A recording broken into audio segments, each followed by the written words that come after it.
Hi മക്കളെ, വളരെ വേദനിപ്പിക്കുന്ന വിഷമുണ്ടാക്കിയ ഒരു വീഡിയോ ഇന്നലെ കണ്ടിട്ടുണ്ടായിരുന്നു. ആ വീഡിയോ കണ്ടപ്പം എനിക്ക് ആദ്യം ഓർമ്മ വന്നത് ഞാൻ മുമ്പ് വായിച്ചൊരു വാചകമാണ്.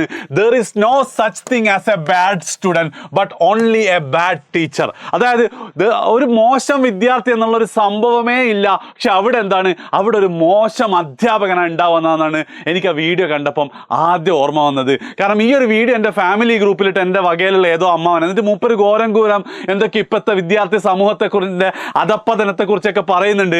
പക്ഷെ മൂപ്പരുടെ കേസ് എന്താണെന്ന് വെച്ച് കഴിഞ്ഞാൽ, പണ്ട് സ്കൂൾ എന്താണ് ടീച്ചറെ തോന്നിയ ദിവസം വിളിച്ച് സ്കൂളിൽ നിന്ന് പുറത്താക്കിയത്. അപ്പോൾ ഞാൻ ജസ്റ്റ് കമന്റ്, നിങ്ങൾ എന്തിനും പണ്ട് സ്കൂളിൽ നിന്ന് പുറത്താക്കിയത് ഞാൻ വെറുതെ ചോദിച്ചിട്ടുണ്ടായിരുന്നു.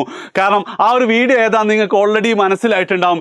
ഒരു +1 വിദ്യാർത്ഥി എന്താണ് പ്രധാന അധ്യാപകനെയും ബാക്കി ടീച്ചേഴ്സിനെയും വധഭീഷണി, അതായത് കൊല്ലുമെന്ന് ഭീഷണിപ്പെടുത്തുന്ന വീഡിയോ ആണല്ലേ.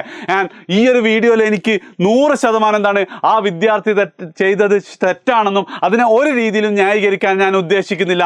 അധ്യാപകനായാലും പ്രധാന അധ്യാപകനായാലും ഒരു മനുഷ്യനെ എന്താണ് കൊല്ലുമെന്ന് ഭീഷണിപ്പെടുത്താനുള്ള ഒരു അവകാശം ആർക്കുമില്ല. നിങ്ങൾ ഒരിക്കലും അത് ചെയ്യാനും പാടില്ല. പക്ഷേ ഈ ഒരു വിഷയത്തിൽ ഇത് ഇത്രയും വൈറലായപ്പോഴും നമ്മൾ ആരും ശ്രദ്ധിക്കാത്തൊരു കാര്യമുണ്ട്. നമ്മുടെ ഫാമിലി ഗ്രൂപ്പുകളിലും ഈ ഒരു മെസ്സേജുകൾ ഷെയർ ചെയ്ത് ഊറ്റം കൊള്ളുന്ന വാട്സാപ്പ് അമ്മാവന്മാരും ശ്രദ്ധിക്കാത്ത കുറച്ച് കാര്യങ്ങളും കൂടെ എനിക്ക് നിങ്ങളോട് ഷെയർ ചെയ്യാൻ വേണ്ടിയിട്ടാണ് ഈ ഒരു വീഡിയോ ഞാൻ ചെയ്യുന്നത്.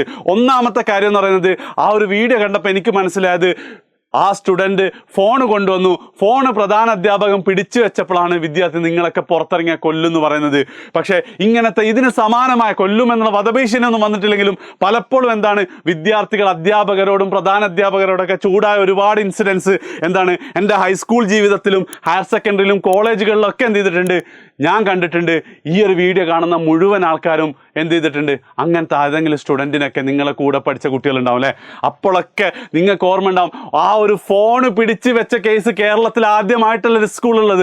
ഏതൊക്കെ കുട്ടികൾ സ്കൂളിൽ ഫോൺ കൊണ്ടുവന്നിട്ടുണ്ടോ അന്നൊക്കെ എപ്പോഴെങ്കിലും എന്ത് ചെയ്തിട്ടുണ്ട്, അത് അധ്യാപകർ പിടിച്ചു വെച്ചിട്ടുണ്ട്. ആരും വധഭീഷണിയൊന്നും മുഴക്കിയിട്ടുണ്ടാവില്ല. പക്ഷേ അങ്ങനെ ഒരു കാര്യത്തിന്, ചെറിയ കാര്യത്തിന് ആ വിദ്യാർത്ഥി ഈ ഒരു രീതിയിൽ പ്രതികരിച്ചിട്ടുണ്ടെങ്കിൽ കഴിഞ്ഞ ഒരു വർഷത്തോളമായിട്ട് ആ വിദ്യാർത്ഥി നേരിടുന്ന മാനസിക പീഡനങ്ങളും ടോക്സിക് അധ്യാപകരും കാരണം ഗതി കെട്ടിട്ടാണോ ആ വിദ്യാർത്ഥി അങ്ങനെ പ്രതികരിക്കേണ്ടി വന്നതെന്നുള്ളത് ആരെങ്കിലും ഒന്ന് അന്വേഷിക്കണം എന്നാണ് ഒന്നാമത് എനിക്ക് പറയാനുള്ളത്.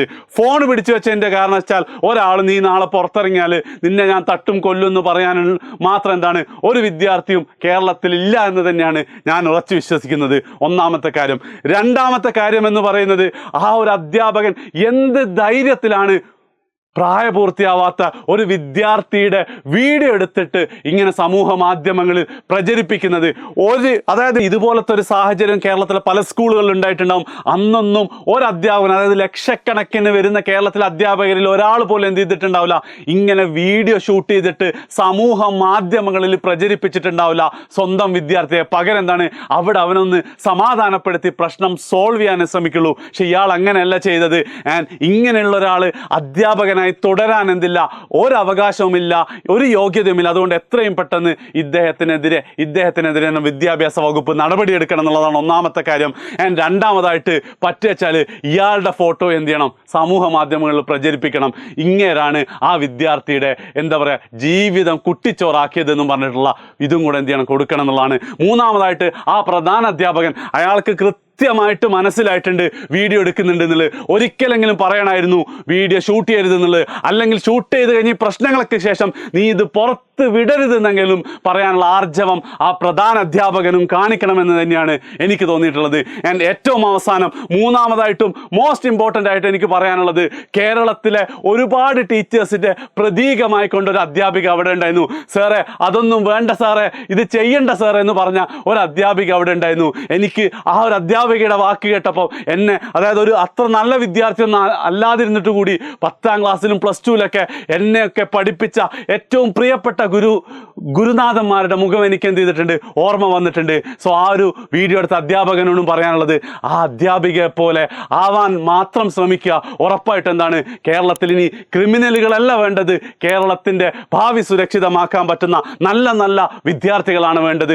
ഒന്ന് കൈത്താങ്ങ് നൽകി കഴിഞ്ഞാൽ ഉറപ്പായിട്ട് എന്താണ്, അവരൊക്കെ നല്ല മക്കളാവും. സോ ആ അധ്യാപികയെ നിങ്ങളെല്ലാവരും മാതൃകയാക്കി. ഇത്രയും കാര്യങ്ങൾ മാത്രമാണ് എനിക്ക് പറയാനുള്ളത്. ഈ ഒരു വിഷയത്തിൽ നിങ്ങൾ എന്താ അഭിപ്രായം എന്നുള്ളത് നിങ്ങൾക്ക് വളരെ തുറന്ന് ഇതിൻ്റെ താഴെ കമൻറ്റ് ചെയ്യാവുന്നതാണ്.